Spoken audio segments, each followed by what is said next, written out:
send the Yankees to the World Series. Boom, a hero in Game 7.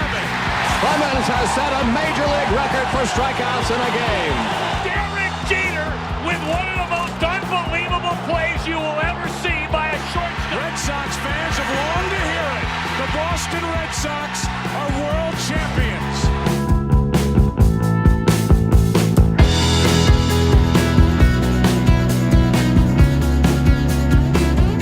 Welcome back to Fanbase, a deep dive into the greatest rivalry in sports. I'm John Senecal, along with my partner Brian Shackman, and it is a new look here on the podcast. New look, new year, new look. He's got the Tom Selleck cooking. Well, we got this great setup, and we got a new look, and it's crazy. It's we made it through 2020, Brian. Yeah. Can you believe it? No, and I can believe it. Although 2021 in the big picture hasn't started off so great, but I'm doing my 2021 mustache, and you're a little giddy though for this episode, John. I'm giddy because it's annoying me a little bit. Listen, I'm giddy because I got a new look here, and it's a new year, and it's a new us, it's a new me. It's I was talking about LeMahieu. Oh, yes, that's what I was going to say next. I was like, you're damn right I'm giddy because we got a little bit of DJ at a good price. Do you think it's a team-friendly deal? You really do? Like, from what I'm hearing, from what I'm reading, I mean, it's not, no one's calling me or anything, but right. What I'm reading is he's sacrificing years for money. And but listen, so someone was out there going to give DJ LeMahieu at 32 was going to give him more than 6? No. He's getting the years what he wants. Oh, he sacrificed money for the years. That's what I'm sorry. He's sacrificing money for the years. Got it. Yeah, exactly. So, I'm a little bit backwards on that. But I think that, let's face it, I mean, he's a great productive second baseman in any era, right? At the end of that contract, he can DH or play first base, or who knows? I mean, he might be still good enough to play second base. You never know. I doubt it. So you think it's a good deal for the Yankees? It's an amazing deal. It's a 4-year deal with a 2-year. We needed to keep you, so we gave you 2 years because we had to. The only thing that worries me is, Stanton's got a lot of time left on his deal. So does Garrett Cole. And yes, but Garrett Cole isn't a position player, so I'm not so much worried about that. Okay. But you're going to need to spell Stanton if he's around his whole length of his contract. And, DJ probably won't be a second baseman at 38. And he doesn't have great power numbers for a DH, though, either. Could he go to first? Yes, he played first 2 years ago for him. I mean, he could play, I'm sure that guy could play anywhere. I mean, he is an excellent baseball player, and it's a great deal for the Yankees. It's $15 million annual, I guess, from what I'm reading. It's $90 million over 6 years, and I think it's great because Liam Hendricks just got 3 years, $54 million. Right, and now DJ's getting $15 million a year, but it's a longer deal, obviously. Right. But a great deal for the Yankees, in my opinion. So you have all this money tied up in Stanton, LeMahieu, and Cole, which you don't count as much because he's a pitcher. And then we also got news that Aaron Judge got $10 million in arbitration. They settled before arbitration, which is just kind of amazing. Which is basically, it's funny. It's basically a third of his value in the open market, but he'll probably only play a third of a season anyway. Right. Well, I mean, and it's crazy. I mean, values are down obviously because of the COVID, but I mean, he's not free agent eligible yet. So I mean, might as well just in a good time. Obviously, I think even with his playing time, he would probably get more money. But yeah, it is COVID money too. So then what happens? I mean, I'm interested. First of all, I still think that the Yankees have some pieces, right? And we'll talk about the pieces they need to fill to really make this a championship caliber team. But like when in 2 years, when Judge is up for free agency, what do? There's not going to be a lot of necessary. I mean, you don't know what his value is. I hope they sign him as long as he stays healthy, as long as he's healthy at the time. But that's all it comes down to. It's pretty clear that he's going to be in and out. Probably. We'll see. Hopefully, he's just so big. He's a big dude. We'll see if he's healthy at the time of free agency. I mean, obviously he's going to get money because people are going to get money are getting money during what we're in now, right? So he will get the money, but I don't know. Let's cross that bridge when we get there. I'll let you be happy with DJ LeMahieu. I am definitely happy with DJ LeMahieu. So what's next then? I mean, we don't even talk about the Red Sox because the truth is the Red Sox are nowhere near, in my opinion, even being competitive. And are they going to get George Springer? Probably not him either. I mean, there was one great line. I want you to answer the question, but one great line I heard from a Boston sports writer is like, how many free agents of the Red Sox going to be rumored to be close on, but never signed? I mean, Right. like every single one. Right. I mean, are they going to bring JBJ back, or is he going to go to the Mets? Because the Mets, are they going to have money to sign Springer? Do they want to sign Springer? It's the Mets need an outfielder that can play defense. That's for sure. Based on the Lindor stuff, they probably would rather do a JBJ than a Springer because they could probably save a little bit of money. And maybe there's a little less offensive pressure now. They could, and who knows? JBJ might be better, offensively in a place like Citi Field. I don't know, but I think that it's appealing for them to get JBJ. Even though I'd like to see him stay with the Red Sox, I can see why the Mets would go after him over Springer, not because he's better, but he might be a better fit on their payroll. Exactly. I think a lot of owners are starting to, they're really counting their money. All right, Brian Shackman, John Senecal. Of course, this is Fan Base, a deep dive into the greatest rivalry in sports. We're a little Yankee focused here because of the LeMahieu signing. I want to ask you real quick, though, what is left for the Yankees to do, or what can they do? Well, they need pitching, in my opinion. Obviously, Tanaka could come back. I mean, I'm thinking he's not going to get, if he gets close to 10 a year, maybe 2 years, 20 million, 2 years, between 16 to 20 million. That's pretty team friendly. I would take that. Yeah, I'm still upset that they didn't get Charlie Morton. I'm really upset. I mean, if Charlie Morton can go, what was it, 13 he got to the Braves? Why couldn't they have done that? Right. Hats off to Atlanta. I mean, I feel like they got a good looking team down there. Obviously with their lineup and what's his name? Oh my God, Freeman? No, well Freeman obviously the MVP, but I mean got Acuna. Oh yeah. Yeah. But yeah, they got a great team. But hats off to them. I mean, I wish we had Charlie Morton. Yeah, that's going to be. I still don't think the Yankees. They need a pitcher. I mean, who else is out there? They got it. I mean, they're not going to get Bauer. I mean, it looks like they're. Well, Kluber. I mean, Kluber maybe. Did they scout him? He's going to be expensive. Maybe I don't know. They were what? They had to be $30 million. They had to spend a year this year to be under the cap of what 210. So they got 15 now committed to LeMahieu. So that gives them what 15, right? If I'm not a math genius, but. Right, they could backload a deal. I mean, there was so much attention around Corey Kluber's, when he threw for people that they didn't even think they needed a second one. Everyone was going crazy. Yeah, so I think it's going to be a tough arms race, but I could see why he might want to come. I like his. I don't know. I'm always worried about Tanaka and his elbow, obviously, because he never got the Tommy John, and he just, he rolled the dice. But he's been reliable, so he might come back even cheaper, and it might be appealing to the Yankees even more so. Yeah, the Red Sox. I mean, listen, I don't even want to talk about it because I just feel like the holes are too many, and they're not making a splash. I don't know. I think they're waiting. Chaim Bloom is sort of waiting for. Why spend a lot now when the minor leagues aren't ready to give the balance you want in Major League Baseball is you want three or four guys in the starting lineup who are still, arbitration eligible. You want a couple of bona fide free agents and a couple of guys that aren't even maybe two starters who aren't even in arbitration level yet. That's how you want to stagger it, right? And the Red Sox don't have that mix yet. They don't have the right mix. It's not worth it for them to bring in a big star, in my opinion, because they don't have enough around it to happen. So I think it's going to be another middling season. Cross your fingers for 500 type. Well, I read an article the other day that. I think it was MLB, and they did a whole poll of all the experts. And they were talking about the next 10 years for World Series. And they actually had the Red Sox winning in 2024 and the Yankees not till 2030. Really? Yeah. I mean, they didn't have the Yankees winning at any time between now and 2030. Right. And what was... They had them going, did but they had have them a blurb losing for to the it? Dodgers. Was there a logic for it? Yeah, I mean, I can't remember. It's just...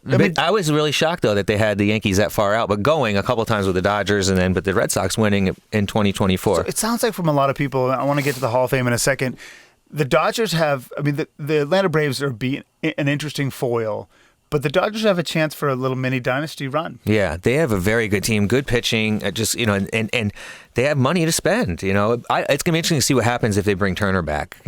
He's a good fit on that team. He's obviously proven that he's a part of that team, even though he came out and kissed with the COVID. That was so stupid. But I think speaking of the COVID, what? They're going to play a full season, which is great. Let's talk about that. Do you first of all, the NBA is getting killed right now. I mean, I don't want to use that right term, but the COVID cases in the NBA when they're outside of the bubble, it's been awful because they're clubbing. Well, I mean, let's face it, 100, and they do 82 games.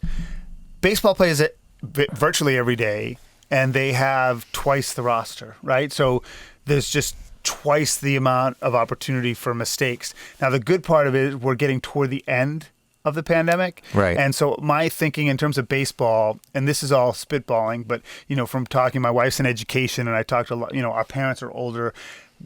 I know the rollout for the vaccine has been slow, but I could see major league players getting it, not at the very beginning of the season, but maybe by the end of May or maybe early June. So at first I was like, 162 is kind of a joke. It's such a money grab. It's stupid. But I think if they can get through April and May clean, I think that the players will get vaccinated, and I think that they'll be okay. And then the question will be, how many fans, what capacity, and all that kind of stuff. Yeah, it's interesting because, the vaccine's rolling out, but, the COVID cases are spiking like crazy still all over the country. And, we're still a couple months away, from 2.5 months away from the Major League Baseball season, which is good. So you don't want to, and this shouldn't offend anybody, but the metaphor that I saw thrown around that I thought was interesting is, the way people are approaching COVID now, and it has spiked.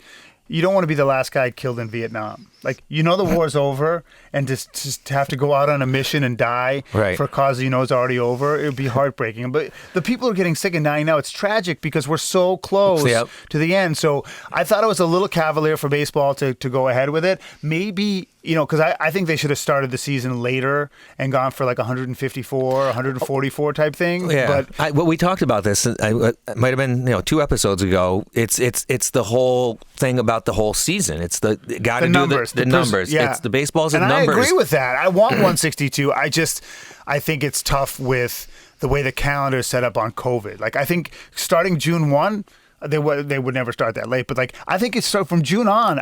I'm going to Fenway this year. The COVID calendar. I know.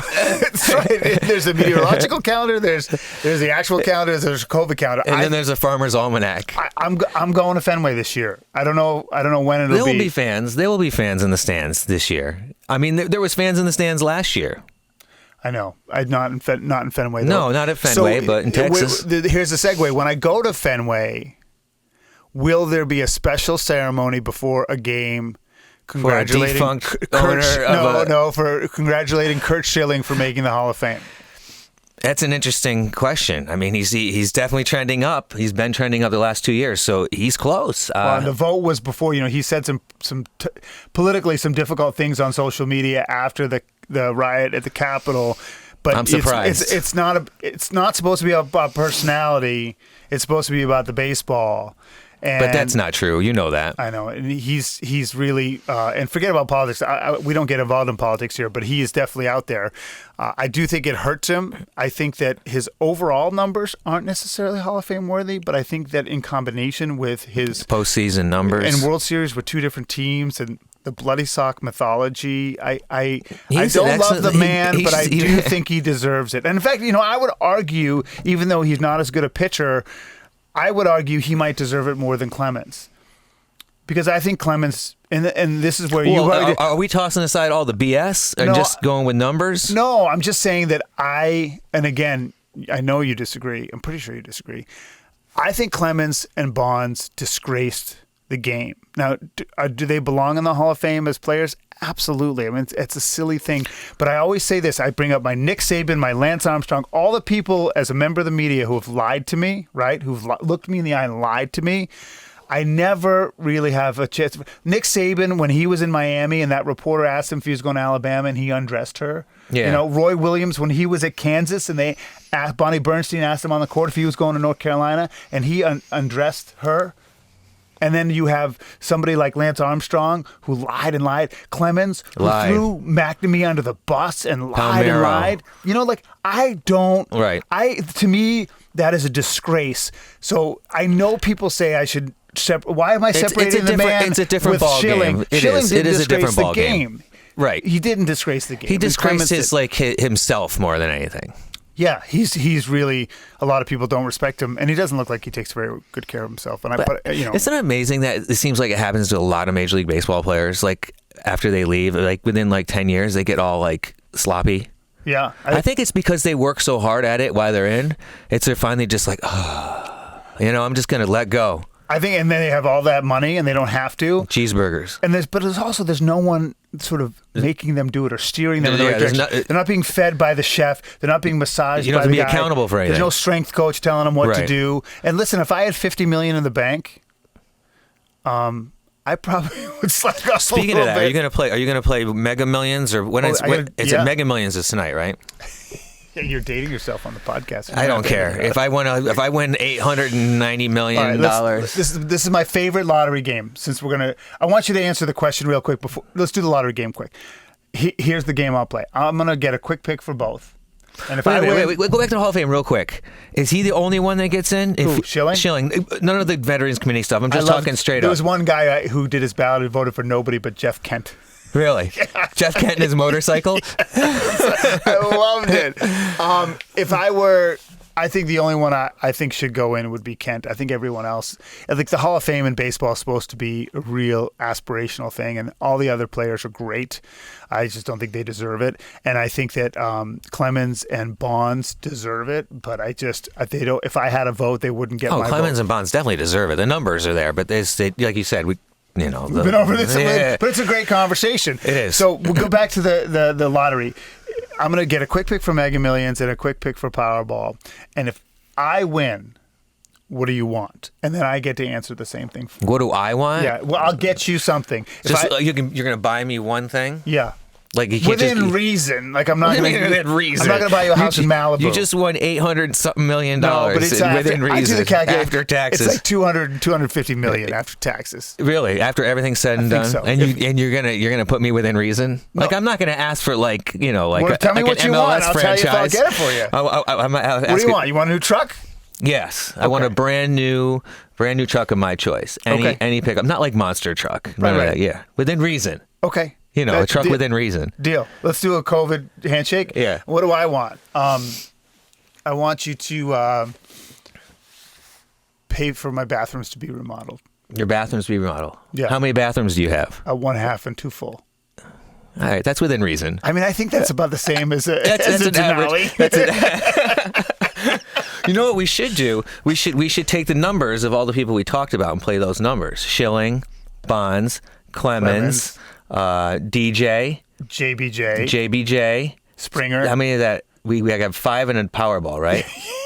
And JBJ and Springer. Yeah. Okay, right. We'll write them down. We'll write them down, and then we'll play those numbers. Not in any specific order, because it doesn't matter. And if we both win, then we don't have to get each other anything. Right. And you know what? You know what I want? If you win, I want JBJ. Buy me JBJ, and we can play wiffle ball together. And I can see if I could keep him at a 228 batting average. Here's the truth: is if I win, and this will be a party shot. If I win, I'll get you the truck, and I will hire JBJ to play wiffle ball with us. Yes, we could. I would definitely do that. That would be awesome. That would. And we'd only let him play center field because we know he wouldn't be able to hit. That's great. So if JBJ, I'm going to make sure that I copy his Twitter handle on this when we push it out, and we'll get that done. But we got to win the $250 million first.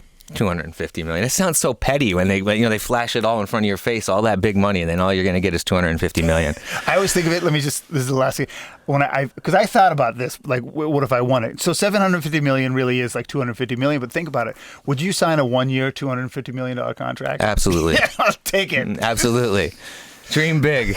All right, listen, we enjoyed it as always. This is the first podcast of 2021 for Fanbase, a deep dive into the greatest rivalry in sports. He's John Senecal. I'm Brian Shackman. Please share this. Listen to it wherever you catch your podcast. We're on Apple, Spotify, you name it, and you can always watch us on YouTube with the cool new background. John, it's been real. It's been awesome. Wish me luck. Powerball, baby. Not Mega Millions. Let's roll. do it.